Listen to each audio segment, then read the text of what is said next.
아주 잘 보내셨습니까?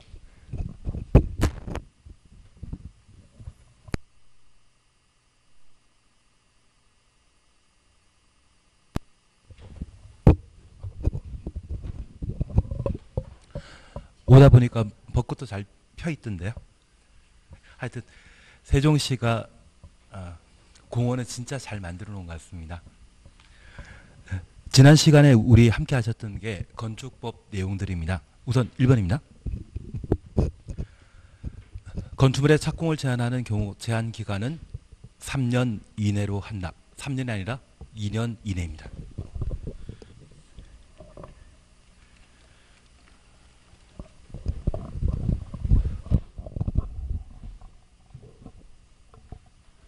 지난 시간에 건축 절차와 관련되어 내가 살 집을 만들고자 하면 건물을 건축하거나 대수하는 경우를 말합니다.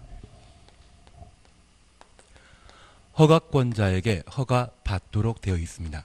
특별히 대상과 관련되어서는 건축물의 건축 대수이 허가 대상이고 작은 건물을 건축하고자 한다면 신고하고 건축 대수선할 수 있습니다. 그리고 절차와 관련되어서는 허가권자는 우리와 가장 가까운 시, 군, 구청장이 허가권자인데 특별시, 광역시에 21층 이상이거나 연면적 10만 제곱미터 이상의 건축물을 건축하는 때는 특광이 허가권자입니다. 도지사는 사전 승인권자이지 절대 허가권자 아니라는 것 기억해 주셔야 됩니다. 그리고 건축 절차와 관련되어 대형 건물을 건축하고자 하면 건물 건축하는 대지가 그런 건물 무게를 감당할 수 있는지 파악하는 안전영향평가 제도가 있습니다. 그리고 건축행위가 공익과 저촉되게 되면 이를 규제할 수 있는데 그러한 규제와 관련되어서는 건축허가나 착공을 제한하는 방법과 도에 속해 있는 많은 시군의 균형 발전을 도모하기 위한 사전 승인 제도를 마련하고 있습니다.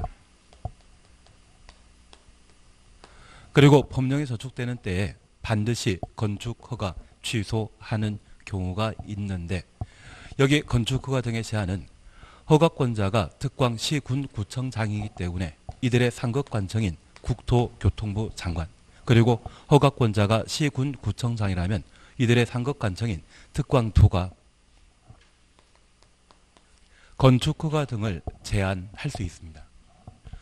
특별히 제한 사유와 관련되어서는 국토교통부 장관의 경우는 국토관리상 필요한 때 직접 제한할 수 있고 국방, 환경, 문화재, 국민, 경제 4가지 사유로 장관의 요청이 있는 때 국토교통부 장관이 제한할 수 있습니다.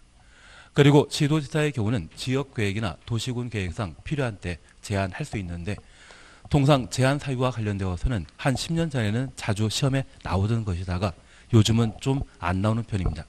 그래서 우리가 꼭 하나 기억하실 것은 제한 기간은 2년 이내로 하고 한 번만 1년 연장할 수 있습니다. 그래서 최대 3년 제한한다 그런 표현 쓰게 되면 맞는 이야기지만 대놓고 제한 기간은 3년을 한다 이 말 나오면 틀린 것으로 잡아내십니다. 그리고 2번입니다.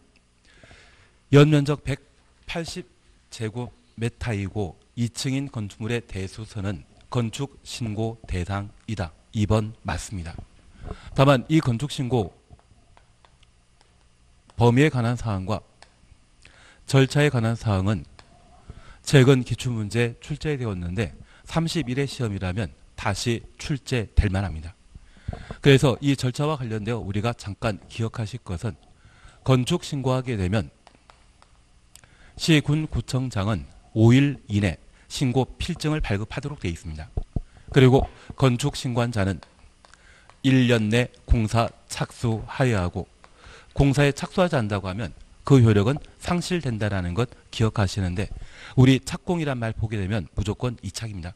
그리고 예외적으로 1착, 3착, 5착이 있는데 건축 신고한 때는 1년 내 공사 착수하도록 되어 있고 공장에 대한 건축 허가 받은 때는 3년 내 공사 착수하도록 되어 있습니다. 5착과 관련되어서는 주민이 입안 제안한 지구 단위 계획이 결정되었다고 하면 5년 내 공사에 착수하도록 되어 있으며 특별 건축구역일 때 오착입니다. 그리고 오늘 함께 보실 내용으로 주택법의 사업계획 승인받은 자는 5년 내 공사 착수하도록 되어 있습니다.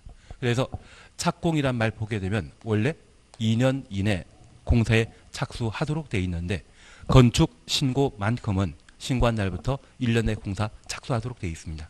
그래서 착공은 항상 2년과 연결되어 있고 예외 몇 가지에 대한 정리를 해줘야 됩니다.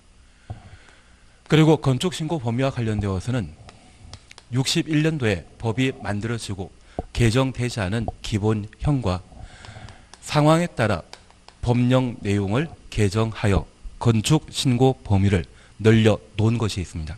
그래서 아파트의 경우에도 기본형과 확장형이 있듯이 건축 신고도 마찬가지라 보시는데 특별히 연면적 100제곱미터 이하의 건축물을 건축하는 것과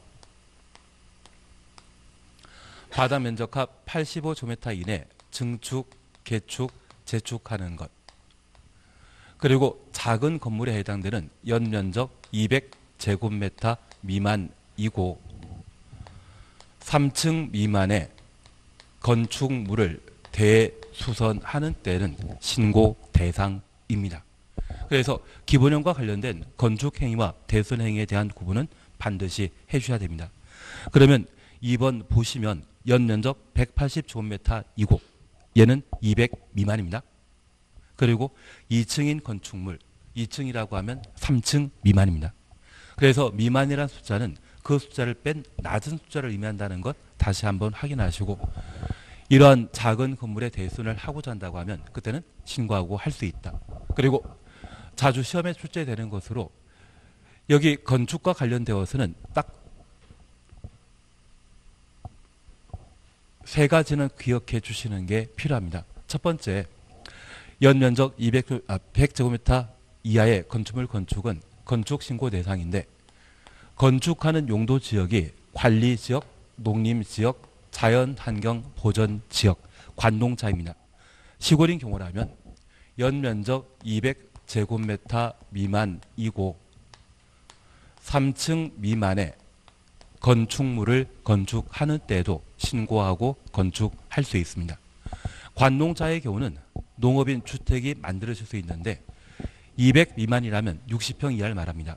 그리고 3층 미만이라면 2층 이하인데 농가주택으로 각 층이 30평 정도인 2층짜리 농가주택 세워진 거 보게 되면 그것은 관농자이기 때문에 인정되는 예외라고 파악해 주셔야 됩니다. 그리고 이러한 관농자가 지구 단위 계획 구역으로 지정된 때는 제외하게 됩니다. 여기 지구 단위 계획 구역은 우리가 동탄지구, 하남 위례지구라는 말 들어보신 적 있다면 장래 도시지역으로 발전될 땅을 지구 단위 계획 구역이라 하고 이러한 곳에 이런 규모의 건축물은 신고 대상이 아니란 이야기입니다. 다만 우리가 하나 기억해 주실 것은 연면적 100제곱미터 이하의 건축물 건축은 관농자가 아닌 도시지역에 건축하는 때도 연면적 100 이하인 때는 건축 신고 대상입니다. 그래서 이러한 건물이 지구 단위 계획 구역에 건축되는 때에도 또한 기본형이기 때문에 신고하고 건축할 수 있다는 것 꼭 구분해 놓습니다. 그리고 우리가 공장에 관한 사항을 정리하셨을 때 이 공장은 공업지역 등에 건축되게 되는데 닭공장이라는 게 있으면 오리 공장도 있을 겁니다. 그래서 이 공장의 규모가 2층 이하로서 엔드 개념입니다. 연면적 500제곱미터 이하의 공장 건축은 신고하고 할 수 있다는 것 잡아놓습니다. 그리고 건축물의 높이는 보통 층고를 4m로 하는데 이번에 높이 3m 증축하게 되면 층이 달라진 게 아닙니다. 이런 경우에는 건축 신고하고 할 수 있다는 것 구분해 놓습니다. 그리고 이런 대수선이 건축 신고 대상이라고 하면 얘와 달리 큰 건축물은 연면적 200제곱미터 이상이거나 3층 이상의 건축물은 큰 건물입니다. 큰 건물의 대수선은 허가 대상인데 저 큰 건물이라 할지라도 6개 수선 행위에 해당되는 대수선은 신고하고 처리할 수 있습니다. 그래서 6개 수선과 관련되어서는 우리 첫 번째 기억하시는 것으로 기둥, 보, 그리고 지붕, 틀. 각각 3개 이상 수선하는 것은 큰 건물에 이루어졌을 때 건축 신고 대상이라는 것 기억하시고, 내력 벽의 벽 면적을 30제곱미터 이상 수선하게 되면 얘도 신고 대상입니다. 그리고 주계단, 피나계단, 특별피난 계단을 수선하는 것과 방화벽, 방화 구획을 위한 바닥벽을 수선하는 행위 있다면 모두 신고 대상이라는 것 확인하시고, 사실 대수선은 총 8개 형태로 구성되어 있는데 8개 중에 6개 수선만 신고 대상입니다. 그래서 남아있는 2가지로 다가우 다주택의 경계벽을 수선하는 것과 외벽 마감 재료 벽면적 30제곱미터 이상 수선하는 것은 허가 대상이지 절대 신고 대상 아니라는 걸 잡아주셔야 되는데, 이게 지난주에 진도 나갔던 것이어서 아마 처음 공부하시는 겁니까? 하셨습니까? 예. 아닙니다. 그게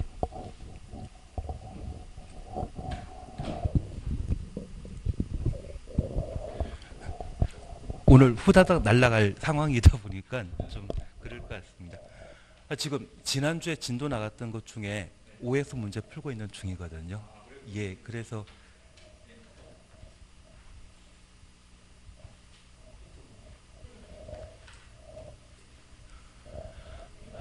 예.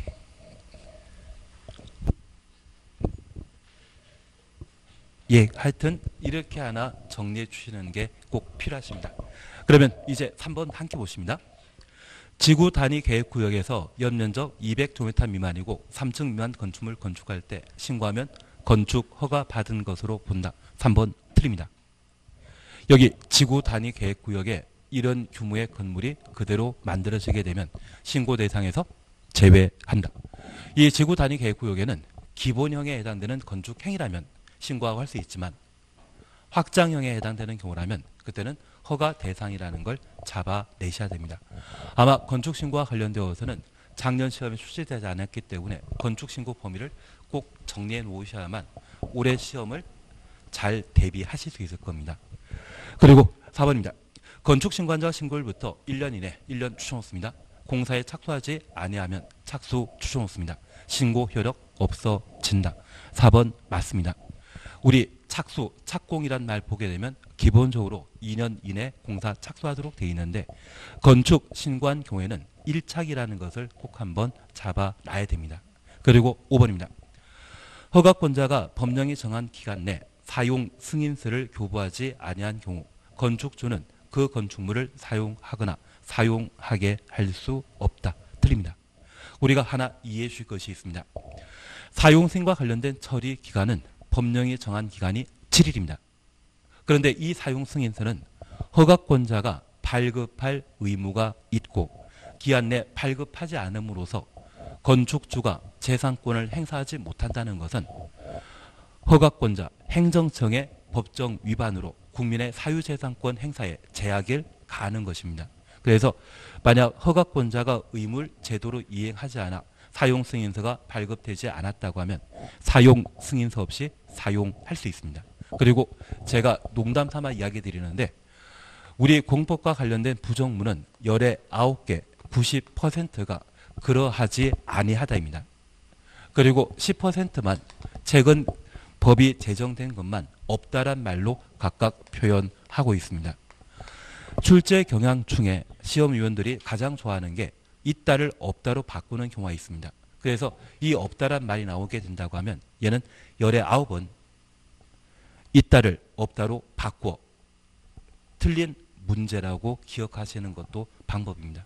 그래서 나중에 정답을 찾기 곤란하시다고 하면 끝에 지문이 있다 대신 그러하지 않아야 대신 없다로 나와 있다고 하면 얘는 있다를 없다로 바꿔놓은 틀린 지문으로 체크하는 것도 방법이십니다. 나중에 기출문제 몇 번 풀어보시다 보면 저런 유형들을 많이 보실 수 있을 겁니다. 그래서 지금도 5번 그대로입니다. 없다란 말 자체가 잘못된 것으로 파악해 놓습니다. 두 가지 기억해 놓습니다. 첫 번째, 사용승의 처리가는 원래 7이라는 것 기억해 주시는 것. 그리고 출제하시는 분들의 출제 패턴으로 없다란 말 나오게 되면 19은 틀립니다. 덕분에 틀렸다. 그렇게만 파악해 놓습니다. 그리고 6번입니다. 허가권자는 연면적 10만 제곱미터 이상이거나 16층 이상인 건축물, 연면적 10만 제곱미터부터 16층 이상까지 가로 해놓으시는데 이거나가 아니라 이고입니다. 두 개의 조건을 동시에 충족한 건축물의 경우에만 건축 허가하기 전에 건축 허가 전 가로 해놓습니다. 안전 영향평가 실시해야 한다. 그래서 제가 지난 수업 시간 중에 이런 말씀 드린 적이 있습니다. 제1호텔도 만들면서 서울의 싱크홀 현상이 그렇게 많이 발생했습니다. 그 이후 대책이라고 마련하는 것이 안전 영향평가인데 초고층 건축물을 건축하거나 16층 이상이고 연면적 10만 제곱미터 이상 이런 조건 갖춘 건물을 건축하게 되면 그때만큼은 허가권자의 안전 영향 평가 대상이라는 것 잡아놓습니다. 그래서 6번 틀린 겁니다. 그리고 7번입니다. 상업적인 대지에 건축하는 연면적 1000제곱미터인 물류시설에 대해서는 조경 조치해야 한다. 맞습니다. 여기 조경은 자주 시험에 출제되는 것으로서 꼭 한번 정리해 주셔야 되는데 여기 조경과 관련되어서는 면적 200제곱미터 이상의 대지에 건축물 건축하는 때는 조경 대상입니다. 다만 이 조경을 면제, 생략받는 것으로서 두 가지는 기억하고 계셔야 됩니다. 공장 중에 규모 작은 연면적 1500제곱미터 미만 공장을 건축하거나 대지의 면적이 5000제곱미터 미만의 공장인 경우는 조경 의무를 면제 생략하며 창고 등에 해당되는 물류시설에 있어서 연면적 1500제곱미터 미만일 때 조경 의무를 면제 생략하지만 이 조경은 나를 위한 것입니까? 남에게 보여주기 위한 것입니까? 남에게 보여주기 위한 것으로서 많은 사람들이 돌아다니는 주거적 상업지역의 물류시설의 경우는 규모가 작다 할지라도 반드시 조경하도록 되어 있습니다. 조경은 워낙 자주 시험에 출제되기 때문에 반드시 알고 가셔야 됩니다. 그리고 8번입니다. 일반 상업지역에 일반 상업지역 추천없습니다. 바다면적합 5000제곱미터 이상인 생활 숙박시설 5천부터 생활 숙박시설까지 가로 해놓습니다. 공개 공지 등을 설치하여야 한다. 맞습니다. 우리가 하나 이해하실 것은 공개 공지는 건축물에 딸린 부속 공원을 공개 공지라 표현하게 됩니다. 그래서 우리 주변에 대형 건물이라고 하면 공개 공지 부속 공원을 설치하게 되는데 우리 부속 공원으로서 파고라 시설이라는 걸 한 번씩 보신 적이 있을 겁니다. 그러한 공개 공지는 시민들에게 생활에 필요한 휴식 공간을 제공하는 그런 제도로서 공개 공지를 의무적으로 확보할 대상 장소는 일존 상준으로 기억해 뒀습니다. 주거지역 중에 일반 주거지역과 준주거지역, 상업적 전부, 준공업지역 그렇게 많은 사람들이 사는 곳에 대상 건축물은 바닥 면적합 5000제곱미터 이상의 종업운 판문숙입니다. 그래서 탤런트 안문숙이라는 분 이름 기억하신다고 하면 판문숙이라는 분 쉽게 접근하실 수 있고 그분 직책이 종업원이라고 기억해 놓으시면 바다 면적합 5000제곱미터 이상의 종교시설, 시청 같은 업무시설, 고속버스터미널 같은 운수시설, 백화점 같은 판매시설, 예술의 전당 같은 문화 집회시설, 그리고 방금 보셨던 생활 숙박시설에 해당되는 숙박시설 이러한 6가지 종류의 건축물의 규모가 5000 이상인 때는 공개 공지를 확보하도록 되어 있습니다. 이러한 공개 공지는 대지 면적의 10% 이내 조례가 정하는 바에 따라 공개 공지 확보하도록 되어 있고 시민이 휴식을 취할 공간을 잘 제공했기 때문에 건축물과 관련된 규제를 완화시켜줍니다. 용적률과 건축물의 높이 제한 규정을 각각 1.2배 완화시켜준다라는 것까지 해놓으시면 자주 출제되는 공개 공지의 문제를 쉽게 해결할 수 있을 겁니다. 그래서 9번 보시게 되면 공개 공지정을 설치한 경우 건축물의 건폐율은 완화하여 적용할 수 있으나 용적률 완화하여 적용할 수 없다. 틀립니다. 건폐율 완화 안 됩니다. 용적률만 1.2배 완화시켜주고 높이를 1.2배 완화한다는 것, 그 정도를 확인해 놓습니다. 그리고 10번입니다. 연면 작계가 2000제곱미터인 공장의 대지는 공장 추천했습니다. 너비 6m 이상의 도로에 4m 이상 접해야 된다. 그래서 우리는 모든 건물 건축하는 대지는 도로에 2m 이상 접해야 됩니다. 도로에 붙어 있는 땅을 대지라 하고 도로로부터 1m 떨어진 땅은 맹지입니다. 그러면 이 대지가 도로에 접한다. 이 말은 이 길이를 의미하는 것으로서 그 길이는 2m 이상 돼야 되고, 이러한 대지 안에 큰 건물은 연면적 2000제곱미터 이상의 건축물입니다. 그러한 건축물은 그냥 도로가 아니라 6m 도로에 4m 이상 접하도록 되어 있는데, 우리 광야라고 하는 시를 쓰신 분은 2, 6, 4였습니다. 만약 공장이라고 하면 공장은 규제를 풀어줄 대상이기 때문에 걔는 3, 6, 4야 됩니다. 그래서 대지와 도로 사이 관계에 있어서 연면적 2000제곱미터 이상 건물 건축하는 때는 6m 도로에 4m 이상 접하도록 되어 있고, 지금처럼 공장이란 말이 눈에 보이게 되면 그때는 3000제곱미터 이상일 때 6m 도로에 4m 이상 접해야 된다. 자주 시험에 나오기 때문에 눈에 익혀놓습니다. 그리고 11번입니다. 건축의 지표 아래 부분은 건축선의 수직면 넘을 수 없다. 여기 건축선은 대지와 도로 사이의 경계선을 의미하는 것으로 그 규제 효과로 11 맞습니다. 그리고 12번입니다. 고주 안전을 확인한 단독택 및 공동택의 건축주는 건축물의 설계자로부터 구조안전 확인 서류 받아 착공 신고 시에 허가권자에게 제출해야 한다. 단독택부터 공동택 가로 해놓습니다.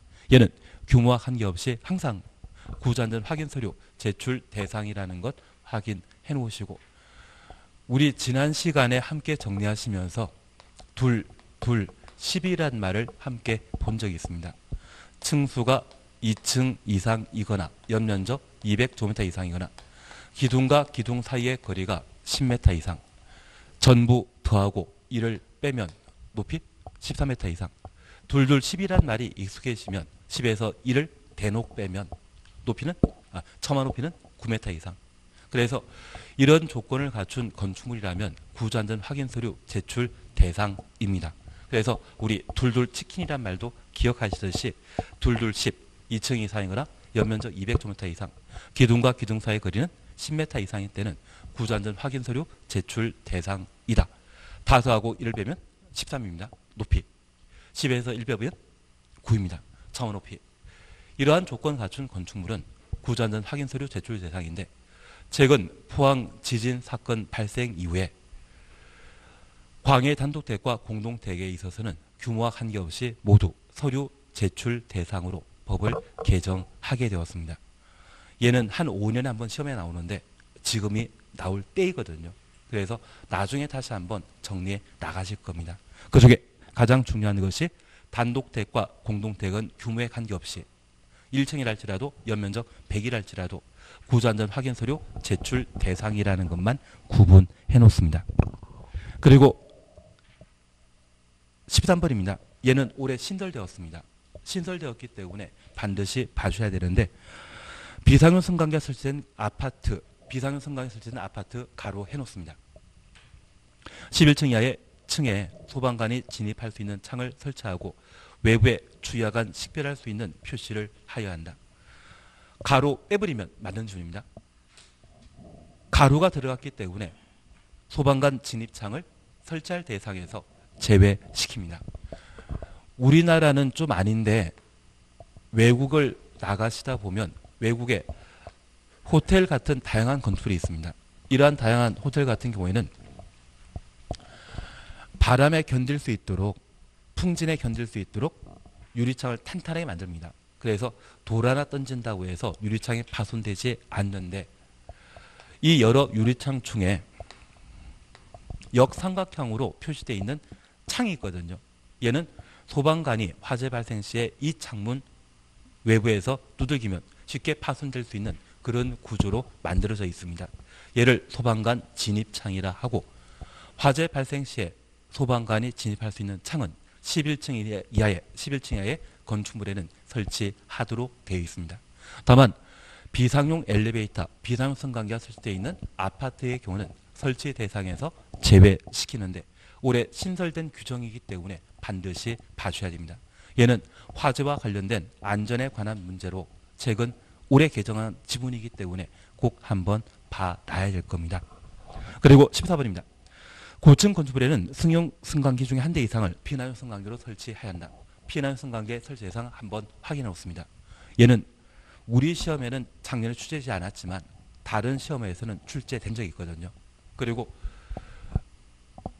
우리 공법 출제할 수 있는 전국의 교수님이 한 15명 정도입니다. 그 중에 해외 연수 가시거나 몸이 아프신 분 빼고 나면 출제할 수 있는 분이 11분, 12분입니다. 그분들 중에 5명을 출제위원으로 위촉해서 각각 40문제 공법 문제를 만들게 하면 총 200문제이거든요. 그 200문제 중에 중복되는 문제들이 있을 겁니다. 그거 추려내고 나면 한 120에서 130문제가 남습니다. 그 중에 선정위원이 40문제 골라내는 형태이거든요. 그래서 다른 시험에 최근 기출문제 출제되었다고 하면 작년에 문제를 그대로 뺏겨서 우리 시험에 한번 시도하려고 하는 분이 계실 겁니다. 그래서 작년 개정사항으로 피난 승강기의 설치 대상은 고층 건축물이라는 것 꼭 하나 확인하시고 승용 승강기를 피난 승강기로 변경한다. 그 정도를 잡아 주셔야 됩니다. 그리고 15번입니다. 특광은 도시관리에 특히 필요하다 판단하면 가로 구역 건축물의 높이를 특별시 광역시 조례로 정할 수 있다. 조례 줄만 적었습니다. 얘는 가로 구역의 건축물 높이 제한에 관한 사항으로 눈에 익혀주셔야 됩니다. 우리가 기억하실 것은 특별시장과 광역시장은 허가권자인데 도지사는 사전 승인권자로서 허가권자가 아닙니다. 만약 도지사가 조례로 높이 결정할 수 있다. 이 말로 하면 틀린 겁니다. 도지사는 사전 승인권자이다. 그것만 확인해 놓습니다. 16번입니다. 일반 상업지역 추천없습니다.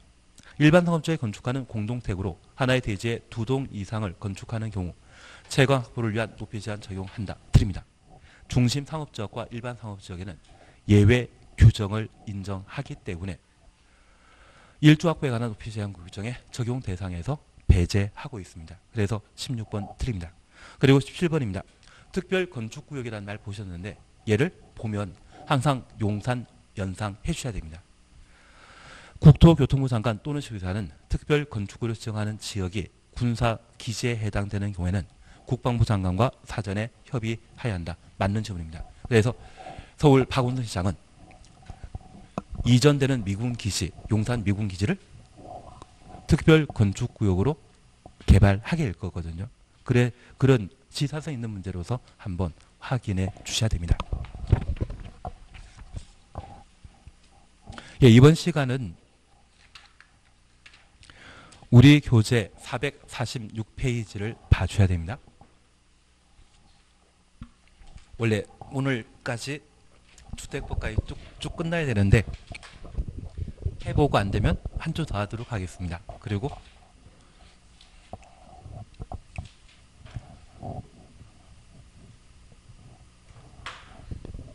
예, 하여튼 이번 시간은 446페이지입니다. 건축협정 찾으셨죠? 우리가 잠깐 이해해 주실 것이 있는데 현재 건축법은 우리 시험에 7문제가 출제되게 됩니다. 첫 번째는 건축법의 적용 대상에 관한 사항으로 건축물과 건축물 관련 행위를 다루게 됩니다.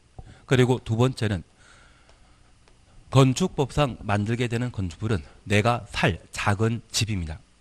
반면에 아파트 한 집 만들게 되면 주택법령에 따라 사업계획 승인받아 만들도록 되어 있고 내가 살 집을 만들고자 한다면 건축주가 허가라는 것을 받아 건축할 수 있습니다. 그래서 건축허가 신청에 관한 사항과 건축허가에 관한 사항, 허가와 관련되어서는 앞서도 보셨듯이 대상과 절차에 관한 내용 정리해 나가시는 게 필요합니다. 그리고 허가받은 자는 공사에 필요한 준비 마치고 착공 신고하고 공사 개시하며 그러한 공사가 모두 완료되게 되면 사용 승인받아 완공한 건축물을 이용할 수 있습니다. 그래서 건축 절차는 2단계에 걸쳐 이루어지게 되는데 이쪽 파트에서 보통 하나 또는 두 문제 나옵니다. 적용 범위에서는 3문제 정도가 출제되기 때문에 반드시 정리해 주셔야 됩니다. 그리고 세 번째 파트는 우리 건축부에 추구하는 가장 중요한 법의 목적은 안전입니다. 안전한 건물 건축하기 위해 건물 건축되는 대지가 안전해야 되고 이 대지는 도로에 접해 있는 땅입니다. 그래서 도로에 관한 규제로서 우리는 항상 해주시는 게 대지와 도로 사이 관계 그리고 건축선 두 가지를 정리해 주셔야 되고 대지와 관련되어서는 조경에 관한 내용을 정리하셔야 됩니다. 그리고 건축물과 관련되어서는 다양한 구조 설비로 갖춰져 있는데 그 구조 설비에 관한 건축 기준을 정리해 주셔야 됩니다. 최소한 오늘 보셨던 지문 내용만큼은 봐놓으셔야 됩니다. 구조와 관련되어서는 구조안전 확인 서류 제출 예산과 그리고 설비와 관련되어서는 소방관 진입창 그리고 피난 승강기에 관한 사항은 최근 작년 올해 개정된 사항이기 때문에 반드시 봐놓는 게 필요합니다. 나머지는 점점 넓혀 나가시는 게 필요한데 시험에 나올 것만 나중에 정리해 나가시는 게 더 낫지 않나 싶습니다. 그리고 건축물과 관련된 높이 제한으로 가로 구역의 높이 제한과 일조 확보에 관한 높이 제한 규정을 각각 살펴놓으시고 이 건축물과 관련되어 건축주가 아주 착한 일을 했다고 하면 좀 더 건물 크게 만들 수 있는 완화에 관한 사항을 정리해 주셔야 됩니다. 여기 완화와 관련되어 첫 번째 보시는 게 공개, 공지에 관한 사항 그리고 두 번째가 서울 용산과 관계된 특별 건축 구역입니다. 그리고 용산과 관계된 사항으로 결합 건축과 건축 협정에 관한 내용을 이제 함께 보시는데 우선 건축 협정을 함께 살펴봅니다. 우리가 협약이란 말 들어본 적 있으십니까? 협약. 그리고 이 협약은 계약이란 말과 같은 의미입니다. 그런데 협정은 협약, 계약과 다릅니다. 여기 계약은 민법을 적용하여 사인과 사인 사이에 자유의사에 따라 맺는 약속을 계약이라 표현하는데 이 협정은 행정청이 개입하는 계약을 협정이라 표현합니다. 그래서 우리가 도시개발법이나 정비법 공부하시면서 환지 계획, 관리처분 계획이란 말 들어보신 적 있다면 그때는 시군구청장의 인가 파동으로서 효력 발생했었습니다. 그와 똑같은 건축 법상의 제도를 우리는 건축협정이라 표현하게 됩니다. 그러면 446페이지 보십니다. 토지 또는 건축의 소유자 등은 전원 합의로 전원 합의 추천없습니다. 다음 어느 하나에 해당되는 지역, 부역에서 건축물, 건축, 대선, 리모델링에 관한 협정을 체결할 수 있으며 박스를 봐주십니다. 1번 지구단위 계획구역 찾으셨죠? 2번 필요 없습니다. 3번 필요 없습니다. 4번 필요 없습니다. 근데 이 4번도 가끔 시험에 나오더라고요. 대신 신경 쓰지 마십시오. 우리는 지구단위 계획구역 하나만 기억합니다. 그리고 5번 찾으셨죠? 그 밖에 시도의사, 시군, 구청장, 가로속에 건축협정 인가권자, 시도의사부터 건축협정 인가권자까지 가로 해놓습니다.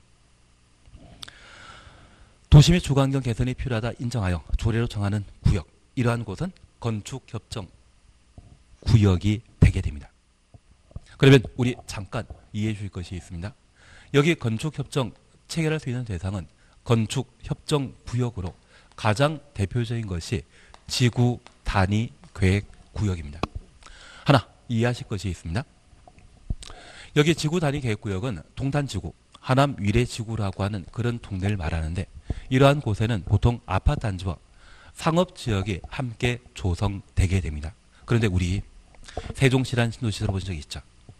알고 있으시지만 특별히 이 세종시 같은 경우는 2008년도에 도시의 개발 사업이 이루어지고 인구가 많이 늘어나지 않는 편이어서 대신 8년 만에 인구 8만 명 정도에서 35만까지 올라간 성장한 도시는 대한민국에 없습니다. 그런데 이 세종시 인구가 한 50만, 60만 되게 된다고 하면 상업 기능이 진짜 잘 정착됩니다. 다만 인구 30만 미만일 때는 뭘 만들어더라도 잘 팔리지 않고 이용한 사람 없기 때문에 항상 적자이거든요. 그러면 이 지구 단위 계획구역에 아파트 단지 만들어지는 것이 아니라 상업지역이 만들어지게 되는데 이 상업지역에 건물 건축할 때 인구가 좀 부족하다 싶으면 각 필지의 토지 소유자는 상가 빨리 만든다, 천천히 만든다. 천천히 만듭니다. 그래서 누가 상가 하나 만들 때 얘 다 끝나면 이 사람 손님 좀 있을 때 옆에 하나 더 만들고요. 그 공사 기간이 각각 1년씩이라고 하면 6필지라면 6년 또는 8년에 걸쳐 상가가 만들어지는 경우가 있습니다. 만약 이렇게 시간 두고 상가가 만들어지게 되면 공사 도중에 먼지, 소음 많이 발생해서 이 상권은 제자리 잡기가 좀 힘듭니다. 그래서 신도시 만들게 되는 지구 단위 계획구역에 각종 개발 사업을 시행하게 되면 조속하게 공사 착수하고 그 기능을 빨리 찾아가는 것이 도시 발전에 더 도움되거든요. 그래서 여러 토지 소유자가 전원 합의해서 빨리 공사하고 빨리 공사 끝마치자. 그런 약정을 체결하는 것을 뭐란다? 건축 협정이라 표현하게 됩니다. 그래서 각종 개발 사업이 예정되어 있는 곳을 건축 협정 구역이라 하고 이 건축 협정 구역에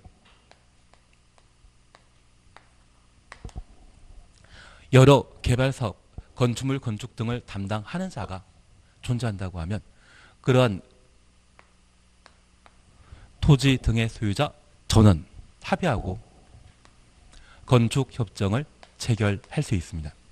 우리 건축부에서는 지금까지 허가권자에 관한 사항만 보셨는데 여기 건축 협정과 관련되어서는 건축 협정 인가권자를 보게 됩니다. 건축 협정 인가권자는 누구이다? 시도의사, 시, 군, 구청장이 되게 됩니다.